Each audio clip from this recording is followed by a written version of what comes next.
Jem, what was that wonderful thing you said once when we weren't actually recording and I had to make you say it again later and then I've never managed to get the quote?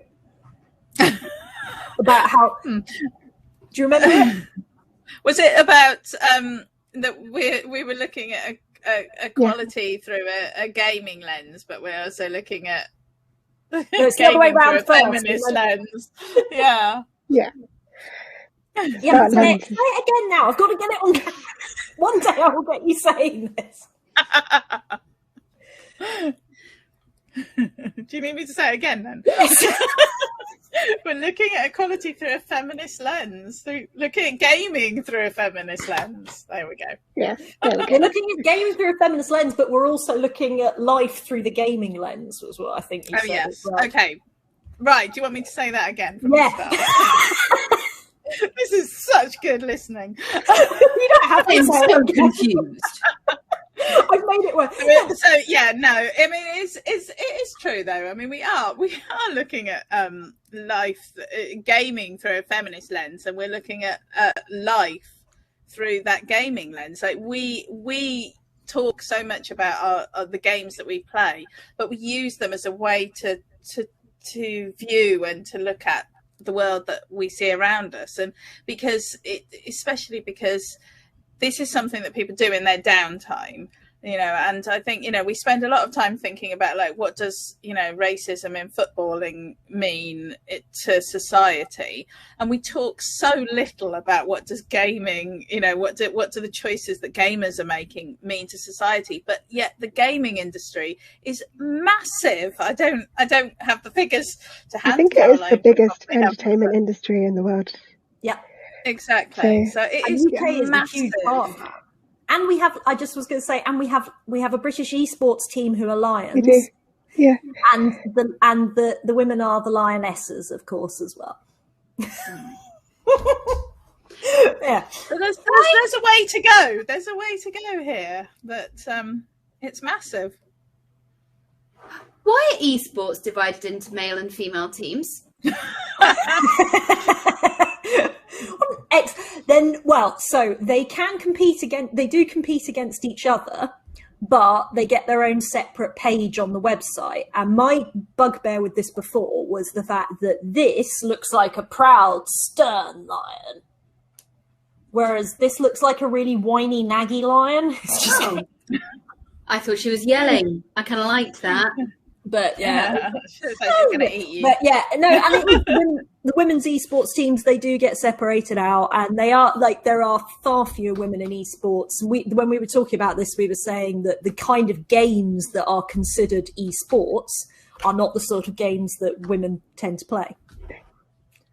And Jem suggested that we make The Sims competitive. Yes, which I thought was I'm watching Hannah confused. I think we've blown her mind. She's just like, I mean, partly because in my mind, esports means jumping about in front of the Wii. And I'm guessing that's not what it is. No, but that would be so much cooler.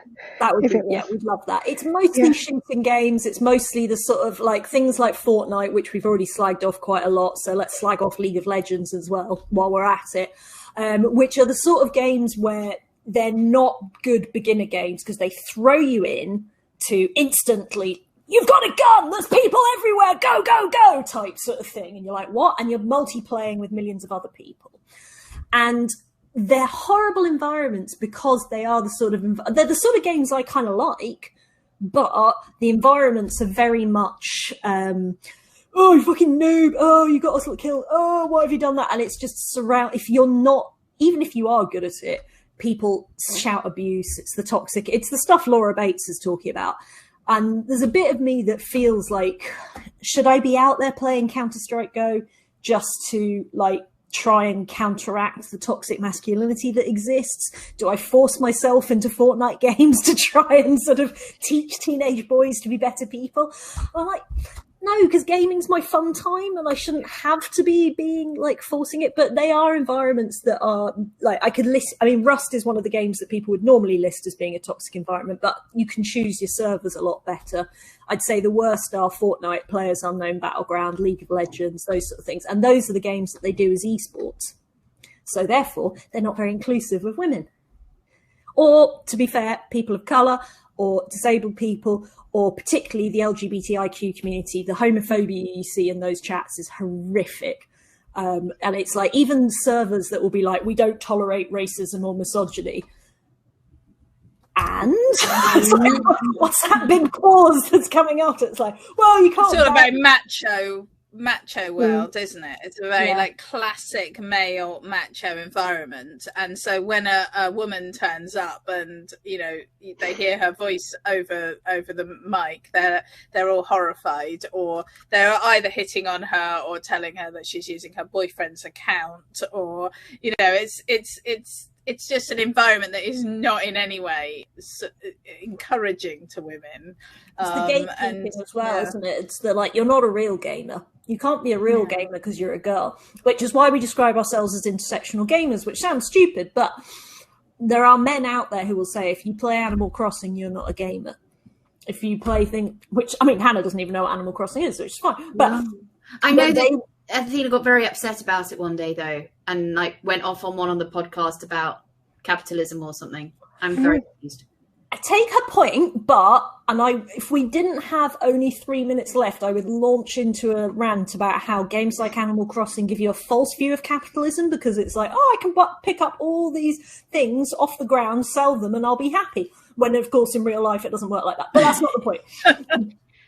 The point. I don't know. I'm quite happy picking up my cucumbers at the moment. Yeah, real world. You can't sell my real cucumbers. You can't sell your weeds for £10. Nobody's going to buy them off me. No. I'm just giving them to everyone. It's things, but the misogyny that does hit in gaming is it's the gatekeeping, it's the you're not a proper gamer, it's the esports, it's the sort of categorizing what they consider to be a real game compared to another game. And there is a brilliant book which I have been reading on and off for a few years because I'm not as prolific a reader as Hannah and I prefer fiction to non-fiction, but it is called Ready Player 2, and I dived back into it again this week, and it's a wonderful, fun-filled facts of all the stuff about the studies done on women in gaming, which show that there is gatekeeping going on, which is why we're not on the esports teams. Anyway, sorry, I rambled too much and I got off the point there, but I was having fun, so that's what matters. Right, last chance now